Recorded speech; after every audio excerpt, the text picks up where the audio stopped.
Shocking history facts you probably weren't taught in school. Adolf Hitler's initial scheme for the Jewish people was to deport them, by force, to Madagascar. When that plan predictably fell apart, he turned to genocide. Abraham Lincoln's dog was also assassinated. He was stabbed to death by a drunk. French President Felix IV died while receiving intimate relations from his mistress.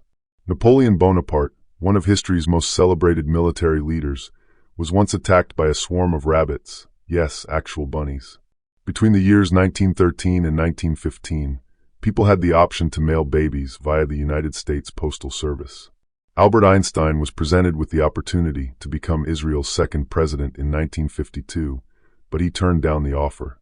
Here are some truly jaw-dropping historical tidbits that most likely weren't covered in your standard school curriculum.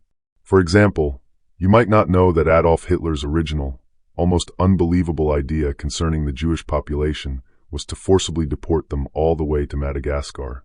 Obviously, this insane plan never came to fruition, and when it inevitably collapsed, he turned to the horrific path of genocide. It's also a little-known fact that Abraham Lincoln's dog suffered an assassination as well, being fatally stabbed by a drunk individual. Speaking of shocking demises, French President Felix IV actually passed away while in the midst of receiving, shall we say, intimate favors from his mistress, a rather scandalous end, to say the least.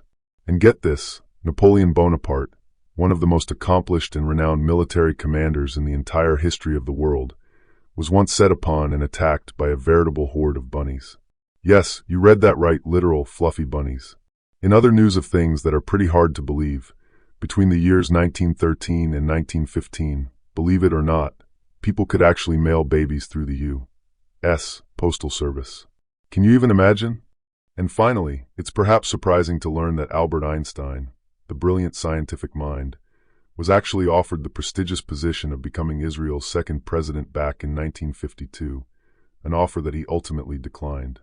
And finally, it's perhaps surprising to learn that Albert Einstein, the brilliant scientific mind, was actually offered the prestigious position of becoming Israel's second president back in 1952, an offer that he ultimately declined.